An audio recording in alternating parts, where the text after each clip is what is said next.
Bonjour, bienvenue sur Objectif Math.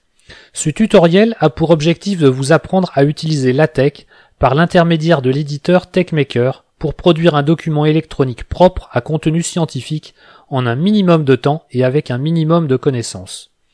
LaTeX est un système de composition de documents particulièrement adapté aux documents scientifiques et aux mathématiques en particulier. LaTeX n'est pas un système what you see is what you get. Il y a besoin de compiler les documents sources pour obtenir le texte final souhaité. Mais pour vous faciliter la tâche, je vais vous faire utiliser l'éditeur TeXmaker, qui est un logiciel libre, disponible sous tous les systèmes d'exploitation et surtout qui est simple d'emploi. Pour suivre ce tutoriel, vous aurez besoin d'installer ce programme. Rendez-vous sur le site du projet TeXmaker, en vous aidant éventuellement d'un navigateur de recherche. Maintenant que TeXmaker est installé, lançons donc ce programme. Bien, alors voilà à quoi ressemble TeXmaker. Alors comme vous pouvez le voir chez moi ici, par défaut c'était en anglais. Donc on va changer tout ça en mettant en français. Pour ça on va aller dans Options, puisque c'est en anglais, vous rigolez pas, je suis une bille. Interface Language, donc ici c'est coché en anglais, je cherche français, voilà FR. Et le logiciel me dit que le changement de langue sera pris en compte au prochain démarrage. Donc je clique sur OK, je ferme mon logiciel et je vous retrouve tout de suite en français. Bien, me revoilà, donc TeXmaker est maintenant en français et je vais pouvoir vous présenter la cartographie de ce logiciel. Alors, il y a 3 zones à connaître dans ce programme, donc 3 zones verticales. La première, la structure. Alors ça va pas être compliqué, étant donné qu'on va faire des documents relativement courts, cette zone, on n'en aura pas besoin. Donc on pourra l'occulter par exemple en cliquant sur le bouton Structure. Pas de panique, si vous avez changé d'avis et que vous voulez la voir, vous recliquez sur le bouton Structure et elle réapparaît. La zone centrale, donc verticale, est constituée de 2 parties. La première partie, en haut, c'est l'emplacement où viendra se loger votre fichier source. Et la deuxième partie sera la partie réservée aux messages d'erreur. Donc, comme on débute, on va faire relativement beaucoup d'erreurs et le compilateur viendra mettre ces erreurs ici. Alors, lors de la saisie de son fichier, cette fenêtre vient prendre de la place. On peut l'occulter en cliquant sur le bouton en bas à gauche ici, message log. Par contre, si jamais on a besoin de consulter le message d'erreur, on ne s'en rappelle plus, on reclique sur message log et la fenêtre d'erreur réapparaît. Enfin, il y a une 3e zone verticale à droite ici. Ça va être l'emplacement dans lequel va venir loger votre fichier PDF qui sera votre document final. Donc voilà pour la cartographie, c'est assez simple. On va passer maintenant à la configuration du logiciel pour être sûr que vous et moi ayons la même configuration et que vous puissiez suivre le tutoriel sans problème. Alors la première chose, peut-être pas très importante, donc vous pouvez aller dans Options, changer la police de l'interface pour pouvoir changer la taille de ce qui est écrit dans les menus si pour vous c'est écrit trop petit. Donc moi j'ai choisi une taille 14 qui est assez grande, mais vous pouvez choisir plus petit ou plus grand comme ça vous arrange. Vous pouvez aussi changer la police qui est choisie par défaut, c'est pas un problème, ça vous faites comme vous voulez. Si jamais comme moi vous avez besoin d'une police de taille plus grande, vous aurez le même problème avec votre fichier source, donc le fichier qui viendra ici. Donc pour ça, on va aller dans Options, Configurer TeXmaker, et on va aller dans le sous-menu Éditeur, ici. Je clique sur Éditeur, et je vais pouvoir choisir ma taille de police, ainsi que la police. Bon, la police, c'est pas très important, on la garde. La taille de police, vous prenez ce que vous voulez. Moi, la taille qui me convient, c'est 14, je laisse. Vous pouvez mettre plus petit ou plus grand. C'est vous qui voyez. Par contre, gardez l'encodage UTF-8. Donc l'encodage UTF-8, avec ça, vous êtes sûr que les lettres accentuées seront prises en compte sans problème. Pour le reste, vous pourrez toujours y revenir plus tard pour voir et pour faire des essais, voir ce qui vous convient le mieux. Une fois qu'on a géré ça, on va aller voir, on va retourner dans le menu Configurer TeXmaker et on va vérifier le menu Commande. Alors, moi, ce qui va m'intéresser ici, ça va être l'afficheur PDF. Donc, vous allez vérifier que l'afficheur PDF interne a été coché. Vous avez parfaitement la possibilité d'utiliser un un afficheur PDF externe, mais étant donné que TeXmaker dispose d'un afficheur interne et qui est très pratique, il n'y a pas de raison de s'en priver, donc moi je maintiens ça coché.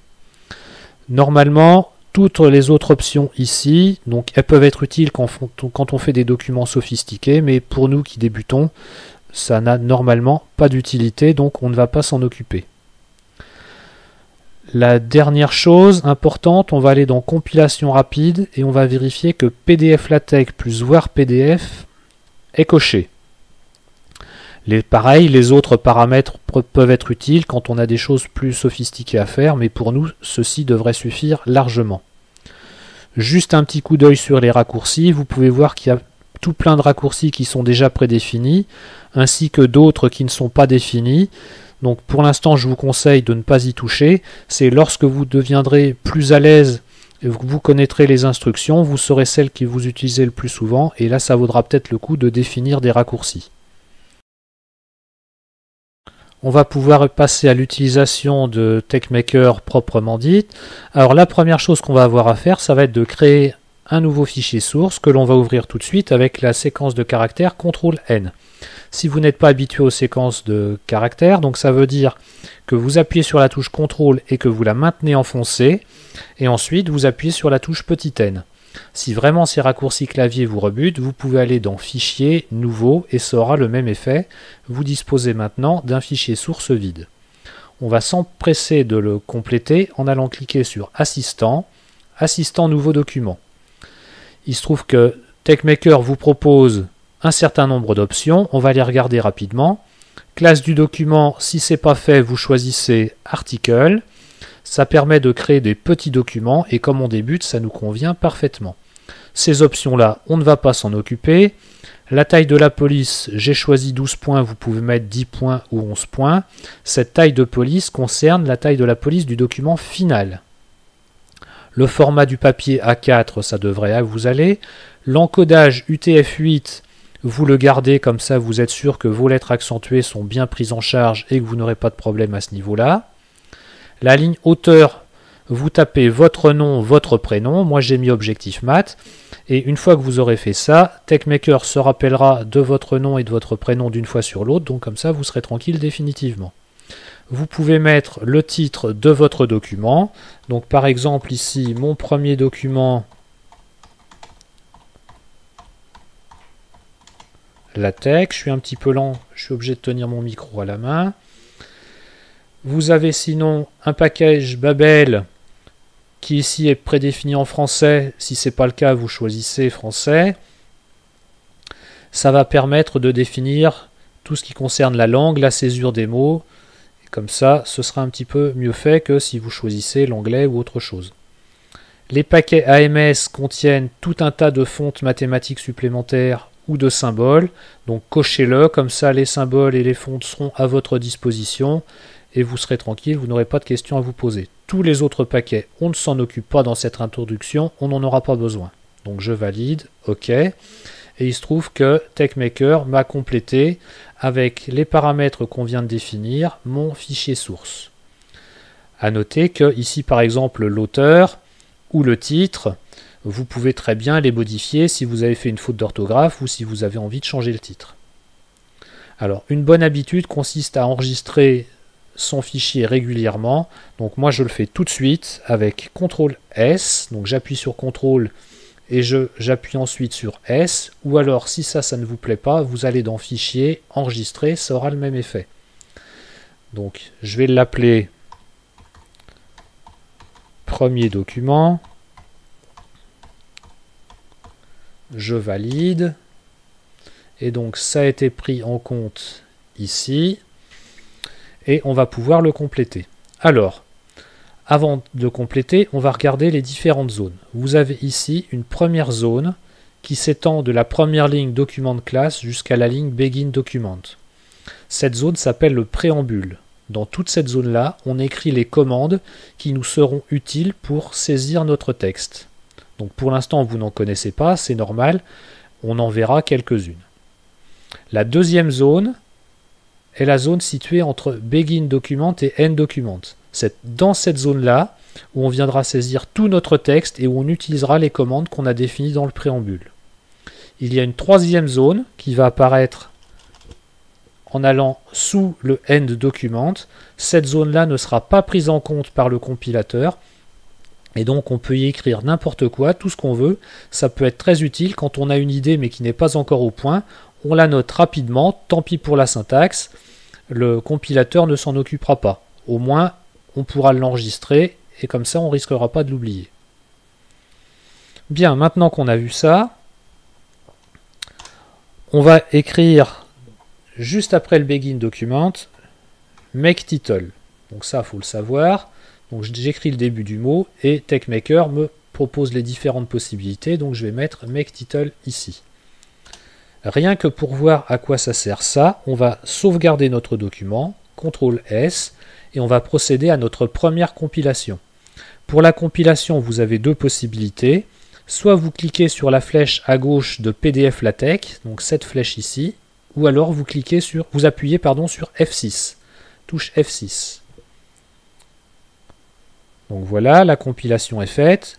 Il n'y a rien qui s'est affiché en rouge dans la fenêtre des messages, donc ça a l'air plutôt bon. Donc je vais pouvoir afficher mon document, soit en cliquant sur la flèche qui est juste à gauche de voir PDF ici tout en haut, ou alors en appuyant sur la touche F7.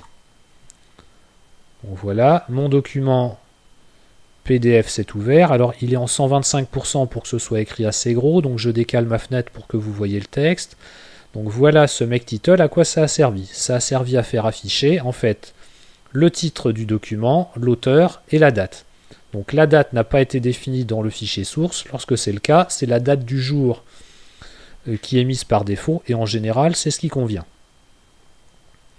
Bien, maintenant qu'on a vu ça, on va pouvoir commencer à écrire des mathématiques dans notre fichier. Donc par exemple, résolvons l'équation 2x plus 1 égale à 0. Comme on débute, on ne sait pas trop encore ce que ça va donner, donc on sauvegarde, CTRL S, on compile F6, avec une petite ligne, j'espère que j'ai pas fait d'erreur, non, il n'y en a pas, et j'affiche mon nouveau document. Donc voilà, la ligne que j'ai écrite ici, résolvons l'équation 2x plus 1 égale à 0, je la retrouve là. Avec quand même une petite différence, les symboles $ qui sont ici dans le fichier source n'apparaissent plus ici. Ces symboles $ qui sont au début et à la fin de mon expression mathématique servent justement à indiquer à LaTeX que je souhaite mettre des maths à ce niveau-là. Donc toutes les expressions mathématiques seront entre deux symboles $. On va voir juste après, il y a une variante, mais il faudra indiquer quand vous saisissez des maths avec des symboles particuliers. Alors, pour voir quand est-ce qu'on les utilise, je vais compléter ma phrase en précisant « Résolvons l'équation d'inconnu petit x ». Il se trouve que petit x ici désigne un nombre et non pas la lettre de l'alphabet, donc c'est un objet mathématique, donc je le remets entre $. J'enregistre, CTRL S, je compile et j'affiche le document. Donc voilà, ça a été mis et vous pouvez constater que la lettre X est imprimée avec une autre police de caractères que le texte écrit en français. Bien, pour vous faire voir qu'on peut faire des choses un petit peu plus sophistiquées mais quand même relativement simples, je vais écrire une autre expression mathématique mais un petit peu plus compliquée. Démontrons la formule. Alors, cette fois-ci, je ne vais pas utiliser les symboles $ pour vous faire voir la variante. Je vais aller dans Maths et je vais cliquer sur Maths hors ligne. Vous pouvez aussi utiliser le raccourci clavier si vous voulez. Ou alors taper directement vous-même ces caractères à la main, ça ne prend pas non plus un temps fou. Et je vais taper mon expression entre la commande du crochet ouvrant et du crochet fermant. Je vais écrire une somme. Donc, la commande qui permet d'écrire le symbole sigma de somme s'écrit somme. Maintenant, je vais vouloir mettre i variant de 1 à n. Donc, i égale 1 à n est en indice. Donc, je vais aller cliquer sur Math et je vais mettre subscript. Donc, le subscript, si jamais vous voulez taper ça à la main, vous pouvez aussi. C'est le tiret qui est sur la touche du 8.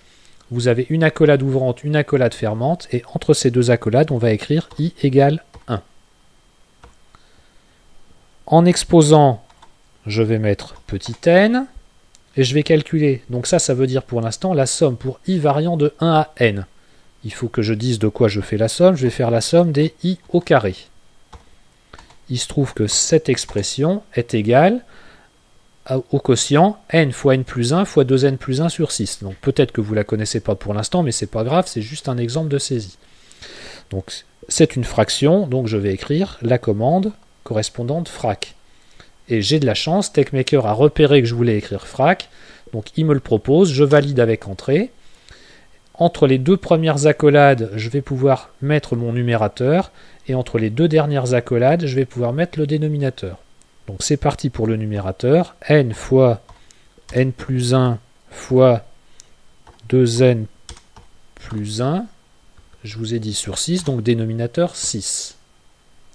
Et je vais préciser après ma formule comment je vais le démontrer, par récurrence.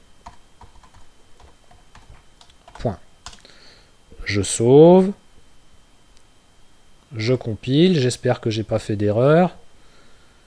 Et je vais pouvoir afficher mon document avec F7. Donc voilà, vous avez une formule, une jolie formule. Donc la différence entre la commande qui saisit des maths avec la commande crochet ouvrant, crochet fermant et les dollars, c'est que ici vous avez une expression hors ligne, donc elle est sortie du texte et bien mise en évidence, alors qu'avec les dollars, vous avez une expression mathématique qui est écrite au même niveau que la ligne de ce que vous écrivez en français. Donc après, c'est à vous de choisir ce que vous voulez mettre en évidence ou pas. Donc pour cette première utilisation, ça va nous suffire. Alors, à noter quand même que vous avez ici des abréviations pour les caractères fréquents. Imaginons que vous vouliez écrire une intersection de deux ensembles. Donc, on va dire qu'on va écrire des maths. L'ensemble X, intersection, je clique sur le symbole inter, et TechMaker m'affiche de lui-même la commande correspondant à l'intersection, donc cap, ça se devine pas forcément, mais comme ça, il n'y a pas besoin de la connaître, il suffit de cliquer sur le symbole, X inter Y, je sauve, CTRL S, je compile, et j'affiche mon document, et vous voyez que j'obtiens bien l'expression X inter Y, sur mon document final. Et vous pouvez faire ça avec tous les caractères qui sont ici. Vous en avez d'autres. Vous avez les flèches, en particulier la flèche d'implication ici qui pourra vous être utile. La flèche pour les fonctions ici. Donc à vous de regarder. Il y en a une autre ici qui peut être intéressante. Les quantificateurs ici, quel que soit, et il existe, vous en aurez besoin. Le symbole infini aussi. Donc tout ça, ça pourra vous servir. Qu'est-ce qu'il y a d'autre comme symbole? Donc vous pouvez utiliser les accolades, les crochets. Donc ici, si vous voulez afficher un crochet par exemple, il faudra utiliser cette commande, lbrace. Si jamais vous utilisez le symbole d'accolade, étant donné que ça c'est un caractère réservé à LaTeX, lui ne comprendra pas. Donc lbrace vous permet d'afficher effectivement une accolade ouvrante. Donc L comme left et brace comme accolade. Donc vous l'avez compris, si vous voulez une accolade fermante, il faudra mettre rbrace. Vous avez à votre disposition toutes les lettres grecques, donc ça peut vous être utile, des symboles fréquents, et normalement le reste vous ne devriez pas trop en avoir besoin. Vous avez d'autres menus ici, donc qui ne vous seront peut-être pas utiles pour l'instant. Là, c'est un petit peu compliqué. Donc ça, c'est pour la taille des caractères. C'est pareil, vous ne vous en occupez pas. Vous laissez la taille de caractère par défaut. Ici, donc c'est pour mettre en gras. Normalement, vous ne vous en occuperez pas. Donc éventuellement, vous regardez par vous-même. Mais vous ne devriez pas en avoir besoin. Donc voilà, pour cette première utilisation, ça devrait vous suffire largement. Alors je vais quand même vous donner un exemple de commande que vous pouvez définir par vous-même, parce que ça pourra vous être utile. Donc Imaginons que je souhaite écrire résolvons l'équation 2x plus 1 égale à 0 d'inconnu x réel. Donc je peux écrire le mot réel en français, mais j'ai peut-être envie d'écrire aussi x appartient à R. Donc le symbole appartient, ça c'est facile. Je vais mettre la commande in, donc comme ça m'affichera le symbole appartient. Mais si je veux afficher le symbole R des nombres réels, si je tape un grand R simplement, il ne sera pas joli, ce ne sera pas le R des nombres réels. Donc pour ça, il y a une commande qui est mathbb de R, mais c'est très long à écrire. Donc on va définir nous-mêmes un raccourci en définissant une nouvelle commande. Je tape new command, donc le TeXmaker me propose cette commande directement, donc je valide. Entre les deux premières accolades, je vais mettre le nom que je souhaite donner à ma commande. Donc moi j'aime bien appeler l'ensemble des réels avec 2 R, donc anti/RR majuscule. Et dans les deux dernières accolades, je vais mettre la définition de ma commande. Donc je vous ai dit, c'est mathbb, accolade, R. J'ai raté mon accolade, je vais le remettre. Voilà, accolade ouvrante, accolade fermante, grand R. Donc je viens de définir une nouvelle commande, anti/grand R, qui viendra m'afficher le symbole grand R des réels. On vérifie tout de suite. Je mets ici x in R et on va voir ce que ça donne. Donc je sauve, je compile et j'affiche mon document. Et vous pouvez voir que ici, donc ma commande anti/grand R a été remplacée par le symbole grand R des nombres réels. Évidemment, si vous avez besoin de l'ensemble des entiers naturels grand N ou des nombres complexes grand C, vous pouvez faire la même chose, donc rajouter une instruction new command en mettant ce qu'il faut pour avoir grand C ou grand N ou Z, tout ce que vous voulez. Je vais vous donner un autre exemple de commande, ça devrait vous suffire. Donc imaginons que je veuille mettre des valeurs absolues. Alors des valeurs absolues, vous allez me dire c'est assez facile, je pourrais très bien mettre ici dans mon document à la fin, donc je tape des maths, le symbole valeur absolue c'est une barre verticale, mais mettons que je mette valeur absolue de x. Donc barre verticale, x barre verticale. On vérifie, CTRL S, je compile, F6, j'affiche le document, F7, j'ai bien ma valeur absolue qui apparaît comme j'ai envie. Simplement, si à la place de petit x, j'ai une expression un petit peu plus grosse que ça. Par exemple, une fraction. Une fraction de x au carré divisé par une autre fraction, 1 sur petit a. Voilà, je mets n'importe quoi, c'est pas grave.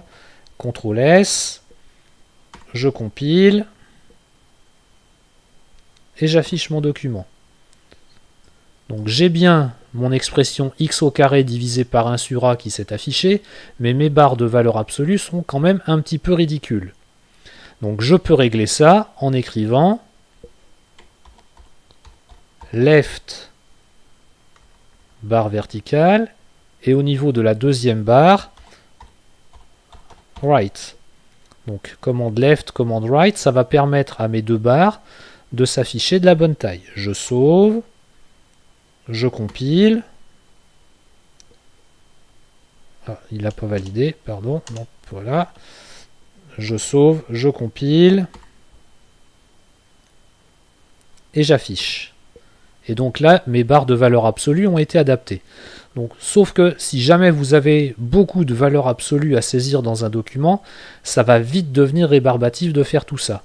Donc vous pouvez définir une commande. Donc je vais faire un new command.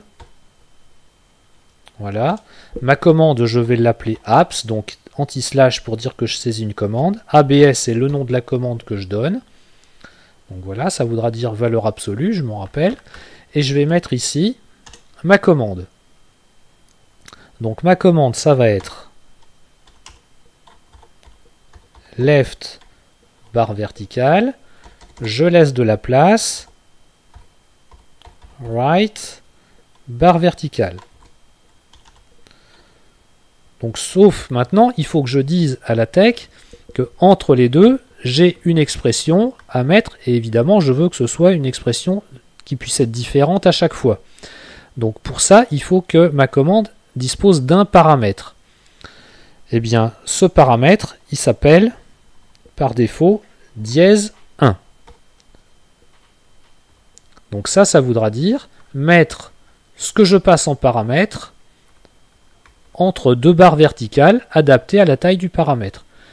Il reste une dernière chose à faire, il faut que je dise à la tech que ma fonction elle prend bien un paramètre. Donc pour ça, je vais écrire 1 entre crochets juste après apps. Donc voilà, je viens de définir une nouvelle commande apps qui va prendre un paramètre et l'objet de cette commande, ce sera d'afficher ce paramètre entre deux barres verticales adaptées à la taille du paramètre. On va vérifier. Donc au lieu de... Donc je vais effacer tout ce que j'ai mis ici. Je vais mettre apps. Mon paramètre ici, donc j'enlève aussi ce qu'il y a à droite, puisque ça fait partie maintenant de ma commande. Et tout ce qu'il y a ici, c'est le paramètre que je veux mettre en valeur absolue. Donc je vais le mettre entre accolades pour être sûr que ce soit considéré comme un seul paramètre. Je sauve. Je compile. Et j'affiche. Et vous voyez qu'il s'est affiché la même chose. Donc si jamais je souhaite maintenant afficher la valeur absolue d'autre chose, par exemple valeur absolue de grand X, je sauve, je compile, et j'affiche. Donc j'ai bien affiché un grand X en valeur absolue, et mes barres de valeur absolue sont adaptées à la taille du grand X. Donc à noter que ici le grand X je ne l'ai pas mis entre accolades parce qu'il est constitué d'un seul caractère et donc j'ai pas de problème, il sera considéré à lui tout seul comme mon paramètre. Si jamais je veux mettre X fois Y en valeur absolue, cette fois-ci j'ai deux caractères. Si je veux que ce soit pris comme un seul paramètre, il faudra que je les mette tous les deux entre accolades. Si jamais je laisse comme ça, on va essayer pour voir ce que ça donne. Donc je sauve, je compile. Et j'affiche. Il n'y a que x qui a été mis en valeur absolue. Donc comme je le disais, si je veux que x et y soient dans la valeur absolue, je mets une accolade ouvrante avant le x, une accolade fermante après le y. Comme ça, c'est xy qui est mon paramètre. Je sauve, je compile, et j'affiche. Et cette fois-ci, c'est bien xy qui est en valeur absolue.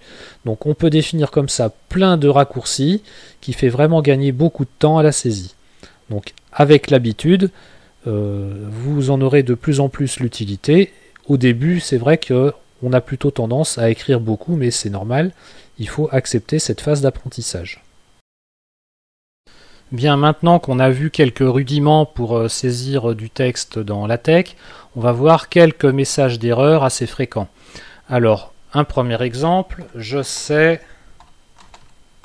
que 2 plus 2 est égal à 5. Je sauve, je compile avec F6. Tiens, déjà, il n'y a pas de message d'erreur. Je fais afficher mon document et je sais que 2 plus 2 égale 5. Donc LaTeX accepte ça. Donc ceci n'est pas une erreur de structure du document LaTeX, c'est une erreur de maths. LaTeX vous laisse faire des erreurs. Donc c'est à vous de vous relire et de vous corriger. Utiliser LaTeX ne dispense pas de se relire. Donc je vais quand même l'enlever parce que 2 plus 2 égale 5, ça fait mal aux yeux. Donc je remets 2 plus 2 égale 4. Et je vais enlever un symbole $. Pour voir ce qui se passe. Je sauve, je compile. Et là, LaTeX a repéré une erreur et il me l'indique gentiment. Il manque un signe $ à la ligne 17. Alors la ligne 17, c'est pas la ligne où est écrit ma formule, mais il a repéré cette erreur à la ligne 17. Donc très souvent, il suffit de remonter d'une ligne.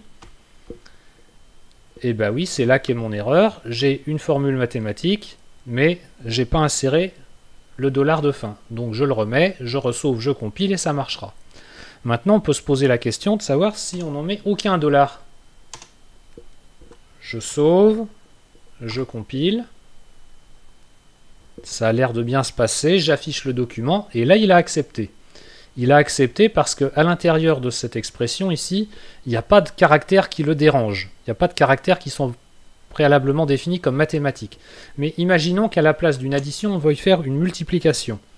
Le symbole de multiplication, il doit être quelque part là-dedans. Ici, autant utiliser donc times, voilà. 2 times 2 égale 4. Je sauve. Je compile. Et là, il refuse. Il refuse parce qu'il a repéré que la commande times étant une commande mathématique, ce texte ici aurait dû être rentré dans une expression mathématique. Donc soit entre dollars, soit entre le crochet ouvrant, crochet fermant, avec la commande. Donc je vais remettre un dollar au début et à la fin, pour terminer ma formule mathématique. Je sauve, sinon je ne peux pas compiler. Je compile avec F6.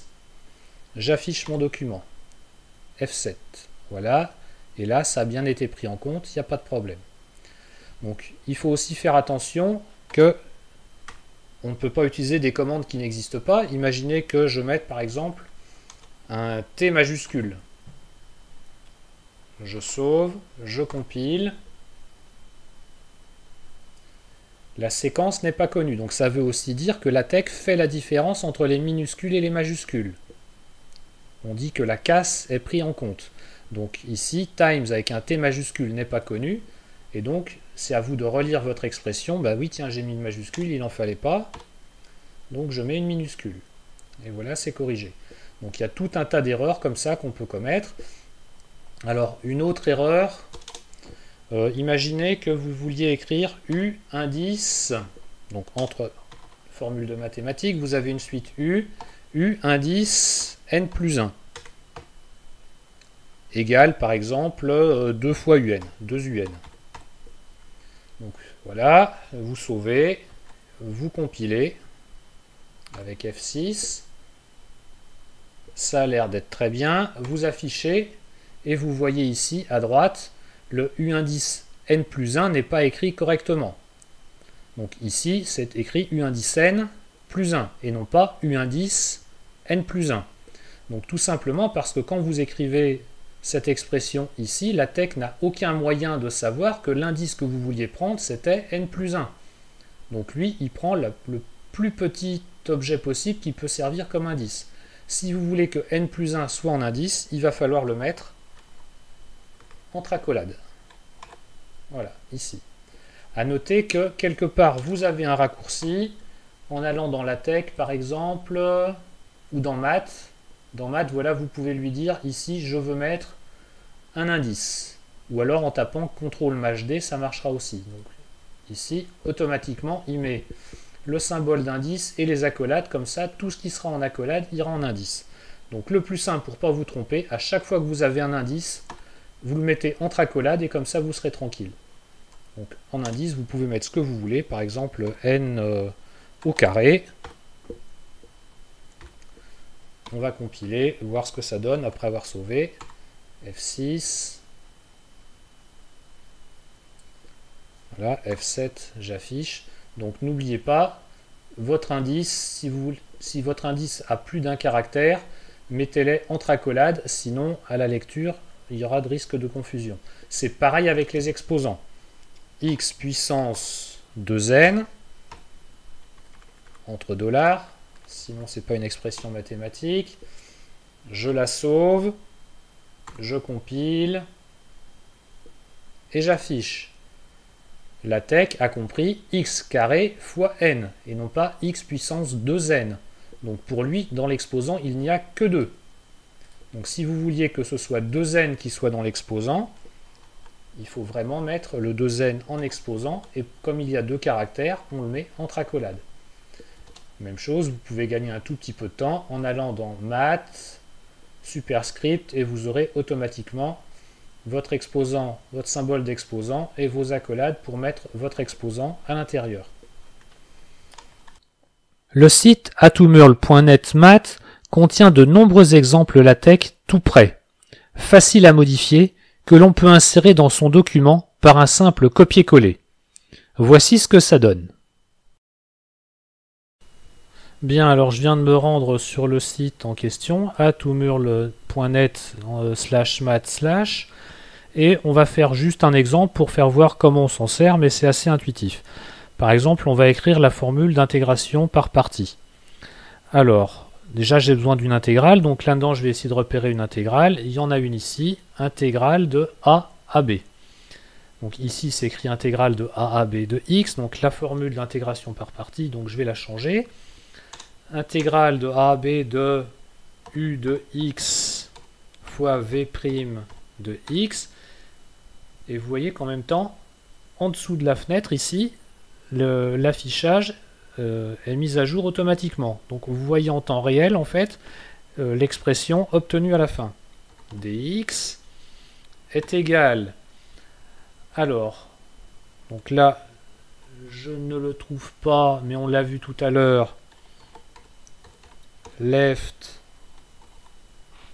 crochet u de x fois v de x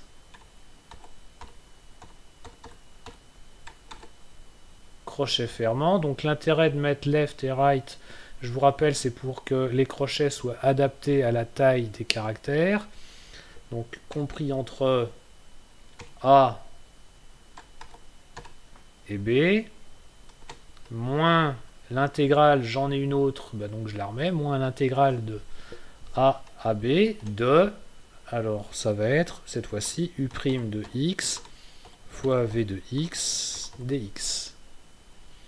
Donc voilà, j'ai ma formule d'intégration par partie. Je n'ai plus qu'à la copier, la coller dans mon document. C'est réglé. Alors par contre, il ne faut pas que j'oublie de la mettre dans une partie mathématique, donc entre dollars. Vu que c'est une grosse instruction, d'ailleurs, j'aurais peut-être intérêt à la mettre en hors ligne. Ici, boum. Je sauve, CTRL S, je compile. Et j'affiche mon document avec F7, et voilà ma formule d'intégration par partie. Donc en utilisant ce site, c'est vraiment très facile d'écrire des formules avec LaTeX. On va retourner voir un petit peu. Donc si jamais ici vous n'avez pas assez de symboles, pourtant il y en a déjà un paquet, vous pouvez aller cliquer sur exemple d'équation, et en dessous, vous aurez tout un tas d'expressions. Donc par exemple pour écrire des matrices, des sommes, donc vous aurez des racines carrées, vous aurez vraiment tout à votre disposition. Voilà, cette vidéo est terminée. J'espère qu'avec elle, vous pourrez créer des documents de qualité. Vous pouvez me laisser des commentaires et me poser des questions. N'hésitez pas à cliquer sur l'un des pouces et si vous avez apprécié la vidéo, à vous abonner. Vous pouvez également voir mes autres vidéos sur cette chaîne. À bientôt sur Objectif Math.